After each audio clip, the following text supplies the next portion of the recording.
책을 읽고서 공부를 잘할 수 있는 것은 책을 읽고 나서 얻을 수 있는 100가지 중에 한 가지 베네핏이라고 생각하시면 좋을 것 같은데요.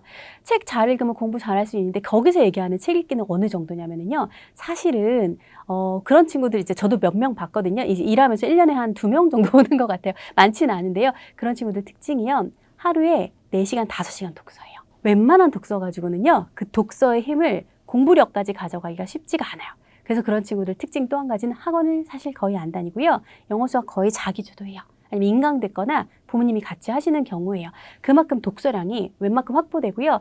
그래서 초등 고학년 때 명작 수준까지 읽는 친구들이 사실은 그 힘으로 공부를 잘할 수 있게 되는 거라서 이게 애매하게 가져가시는 경우가 되게 많이 있어요. 정말 이게 내가 독서를 진짜 내가 공부력 키워야 되겠다 이렇게 생각하시면 정말 큰맘 먹고 독서를 1순위로 여기셔야 돼요. 근데 제가 부모님들께 그렇게 말씀드리거든요. 근데 영어 끊을 수 있으세요? 수학 끊을 수 있으세요? 거의 없으세요. 대부분 다시 돌아오시고 다시 독서로 씨름을 하시는 거예요. 그래서 제가 이제 저학년 때 독서 정서의 중요성을 그래서 말씀을 드리는 게 아이들이 이제 독서 정서가 훼손되어 있어서 나중에 안 읽으면 사실 힘들어요. 힘들고요. 또 한 가지는요. 독서 잘해서 공부 잘하려면은요. 공부를 해야 공부를 잘하거든요.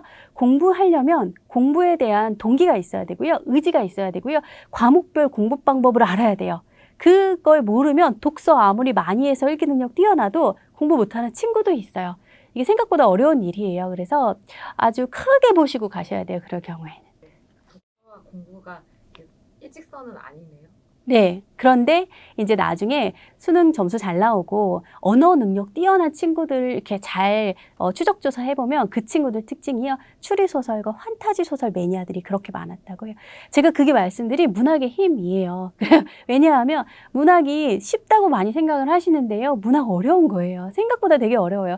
그 작가가요. 계속 단서를 숨겨놔요. 그거를 계속 찾는 거거든요. 작가와의 게임인데 그게 엄청난 지적 능력과 언어 능력을 필요로 해요. 그래서 독서 잘해서 좋은 결과, 공부해서 좋은 결과 내는 아이들 부모님께 여쭤보면 주로 어떻게 말씀하시냐면요. 독서 나 신경 안 썼다. 아이를 그냥 읽고 싶은 대로 두니까 나중에 이게 연결이 되어서 자기가 알아서 했다 이렇게 말씀하시는 분이 오히려 그런 분들은 전략적으로 하신 분들이 없어요. 설령 전략적으로 했더라도 아이들에게 숨기세요. 그거를 잘 숨기시고 재미있게 읽게 잘 하시는 분들이 성공을 하시더라고요. 저는 이제 초등학교 때 읽을 수 있는 최고의 문학이 명작 단계라고 말씀드리거든요. 저희가 많이 알고 있는 뭐 제인 에어라거나 톰 소여의 모험 이런 이제 세계 명작부터 우리 고전은 조금 이제 중학교 올라가서 배우는 책이라고 생각하시면 될 것 같고요. 명작은 배경 지식이 조금 부족해도 그 안에 이게 숨겨져 있는 의미들을 아이들이 찾으면서 읽어나갈 수가 있는데 이제 명작의 특징이 뭐냐면 제가 그림책, 좋은 그림책 말씀드린 거랑 똑같아요. 주제가 한 가지가 아니에요. 그냥 인간 세상의 모든 걸 다 다루고 있어요. 뭐 사랑, 돈, 인간의 욕심, 탐욕, 그리고 인간관계 모든 게 다 복합적으로 들어가 있어서 초반에 읽을 때에는 이게 이런 이야기를 하는 책인가 보다라고 이해가 되다가 아닌가 보네 하고 계속 끝까지 탐구를 하게 되는 책이 문학 그런 명작이거든요. 그리고 또 중요한 거는 등장인물이 진짜 많이 나와요. 그러면 중간부터 헷갈리기 시작을 해요. 그럼 저는 이제 어릴 때 어떻게 했냐면 이렇게 종이를 길게 접어가지고요. 등장인물 이름하고 특징을 쓰면서 책을 읽기 시작을 했거든요. 거의 막 이렇게 탐독하듯이 읽어야 되는 책인데요. 그렇게 해서 명작을 읽어내면 아이가 지적 수준도 확 올라가고요. 복잡한 글을 이해하는 능력, 그 독해 능력이 몰라보게 좋아져요. 그래서 6학년에서 중1 정도 이렇게 독서력 처음부터 잘 차곡차곡 쌓아온 친구들 보면 그 책들을 읽거든요. 또는 이제 6학년인데 청소년 문학 진입하는 친구들이 있어요. 그런 수준 높은 문학을 읽은 친구들은요. 비문학 지문을 딱 권했을 때 읽고 이해를 하더라고요. 근데 이게 너무 어설프게 저학년부터 막 이것저것 막 읽어야 된다라고 해서 권해주고 막 이런 친구들은요. 문학 읽기도 안 잡히고요. 비문학 읽기도 결국에 할 수가 없어서 이글저글 다 싫어해요. 저희가 이제 글을 잘 읽는다는 건 무슨 뜻이냐면 세상 모든 글을 다 이해한다는 뜻이 아니에요. 저도 처음 보는 걸 이해를 못 하거든요. 글을 잘 읽는다는 거는 어떤 글을 딱 받았을 때 내가 이거를 읽고 이해하겠다라는 자신감과 능력을 발휘를 해서 글을 좀 다룰 줄 아는 거예요. 이거 좀 어려운 글이네. 참 내가 이걸 어떻게 독해를 해볼까? 문단을 좀 잘라볼까? 이거 언어부터 어휘가 좀 어려우니까 어휘부터 내가 좀 조사를 해볼까 하고 스스로 그 텍스트를 다룰 줄 아는 능력이거든요. 그 텍스트를 다룰 줄 아는 능력이 책 한 권을 온전히 씹어 먹어본 아이가 갖고 있기 때문에 초등학생 때에는 비문학 책 읽기에 대해서 그렇게 많이 고심하시거나 애달바 하실 필요가 없어요. 특히 비문학 도서 지식책이라고 흔히 얘기하는데요. 지식책을 또 읽는 목적은 또 비문학 독해력을 키우기 위한 게 아니에요. 지식책은요, 그냥 다양한 지식의 세계를 맛보는 거라고 생각을 하시면 좋을 것 같아요. 그래서 비문학 책 읽기와 비문학 독해력은 좀 별도로 생각을 해주시면 좋을 것 같고요. 자, 그런데 중요한 것은 지식책을 아이들이 재미있게 볼 수 있는 좋은 골든타임이 한때 있어요. 이게 언제냐면 1학년, 2학년 때 지식 그림책을 처음 만날 때예요. 자, 오해하시면 안 되는 게 이 지식 그림책을 읽는다는 게 여러 가지 분야의 지식을 머릿속에 집어넣어서 똑똑해지려고 하는 게 전혀 아니에요. 아이들은 일단 호기심이 가장 클 때가 6세, 7세거든요. 이제 그때부터 1학년, 2학년 때까지 대상으로 나오는 지식 그림책이 되게 많아요. 뭐 인물 그림책, 환경 그림책, 과학 그림책 이런 것들이 있는데 이런 책을 지식을 위해서 읽는 게 아니고요. 아이에게 어떤 세상이 여기에 있는가를 보여주는 거예요. 왜냐하면 그때 아이들 막 질문 많이 하고 세상에 대해 호기심 되게 많잖아요. 엄마 별은 왜 떠 있어? 엄마 왜 달이 왜 나를 따라와? 부터 시작을 해서 길거리 가다가 꽃에 대해 질문하고 식물에 대해 질문하고 엄마 왜 지렁이가 비 오는 날만 나와? 이렇게 질문 많이 하거든요. 그때 그 호기심을 충족시켜주고 세계를 확장해줄 수 있는 너무 좋은 책이 지식 그림책이에요. 그래서 지식 그림책은 지식을 배우려고 읽는 책이 아니고요. 감탄하려고 읽는 책이에요. 그림책 읽어주시면서 막 이거를 아이 머릿속에 집어넣어야 되는데 하면서 읽으시다가 자꾸 질문하시는 분이 있어요. 이거 뭐라고 했지? 여기서 뭐가 나왔지? 이거 뭐야? 단어 읽어봐. 빅뱅, 빅뱅 막 이렇게 해주시거나 그렇게 하는 순간 이제 책이 재미없어지는 거예요. 단어 몰라도 돼요. 어휘 몰라도 되고요. 그냥 느낌을 얻는 책, 분위기 읽는 책, 감탄하는 책, 세상이 얼마나 넓은지를 부모님이 발로 다 뛰실 수 없으니까 보여주는 책 해서 그림책 읽어주면 너무 재밌어요. 엄마 왜 플라스틱이 나쁜 거야? 그러면 도서관 가셔서요. 플라스틱 검색하시면 그림책 쫙 떠요. 가져다가 그냥 재밌게 읽어주는 거예요. 어렵다고 하면 풀어주시고요. 좀 더 쉬운 책 찾아주시고 이렇게 하다 보면은요.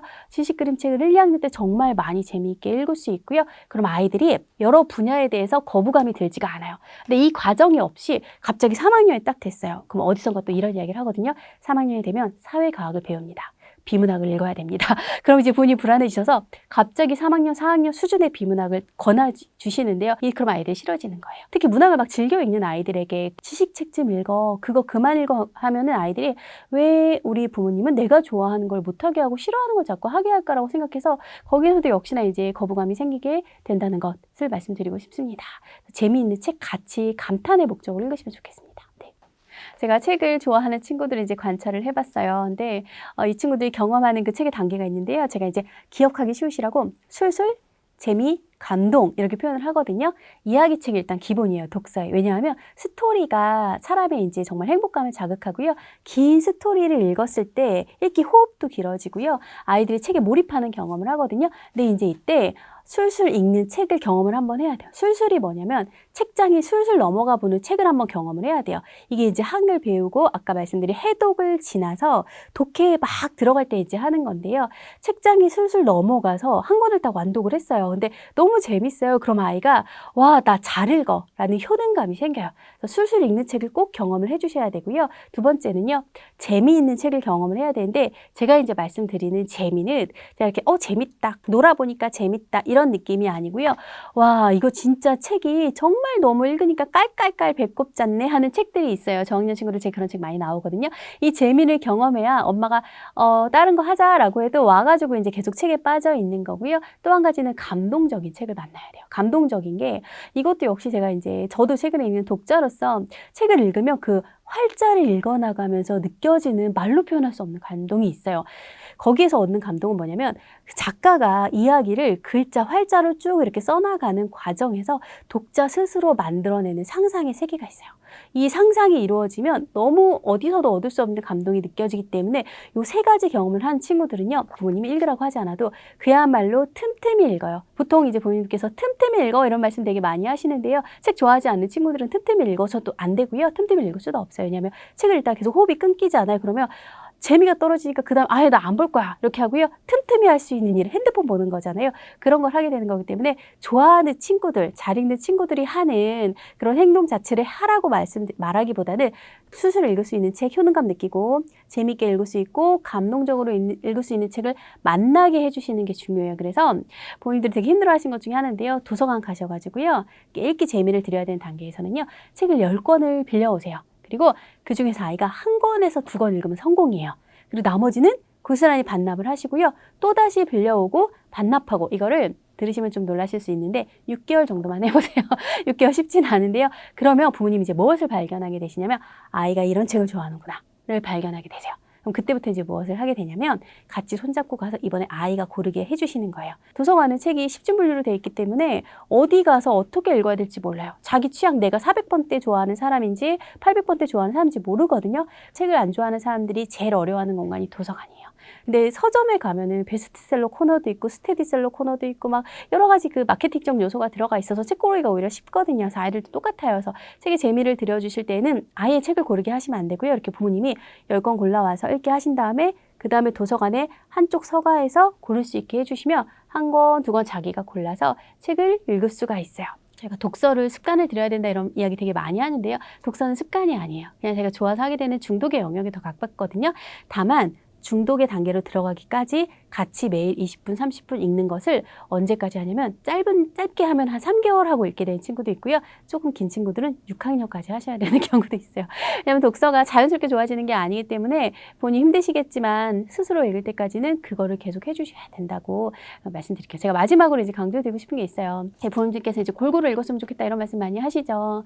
골고루 읽었으면 좋겠다는 대한민국 부모님들이 모두 이제 공통의 이야기일 것 같은데요. 제가 우선 말씀드리고 싶은 건 글을 정확하게 읽는 것은 중요하지만 그렇다고 해서 아이가 들고 있는 모든 책을 다 정확하게 읽지 않아요. 이게 독서가 갖고 있는 되게 특이한 점 중에 하나인데 어떤 책은요. 대강 훑어보고서 다 읽어도 만족스러운 책이 있어요. 그 정도 매력도가 나에게 있는 거예요. 그 책은. 그럼 그렇게 읽어도 돼요. 어떤 책은요. 반복해서 읽어야 돼. 읽고 싶은 책이 있어요. 또 어떤 책은 이해를 못했는데 너무 좋은 책이 있어요. 어떤 책은 완벽하게 이해를 했는데 이게 너무 나에게 시시한 책도 있어요. 이게 무슨 이야기냐면 읽기를 잘해야 된다라고 부모님이 생각을 하시는 순간 아이가 들고 있는 책을 다 정확하게 읽어야 된다고 생각해서 제대로 읽었어? 제대로 읽어야 돼 하고 내용을 말해봐, 줄거리 말해봐 이렇게 이야기하시는 경우가 있는데요. 책을 다 그렇게 정확히 제대로 읽을 필요는 없어요. 독서는 독자가 결정을 하는 거예요. 제가 아까 그 도서관 말씀을 드린 게 제가 도서관에서 4권 정도에서 5권을 빌려와요. 그중에 저 완독하는 책 1권 정도밖에 안 되거든요.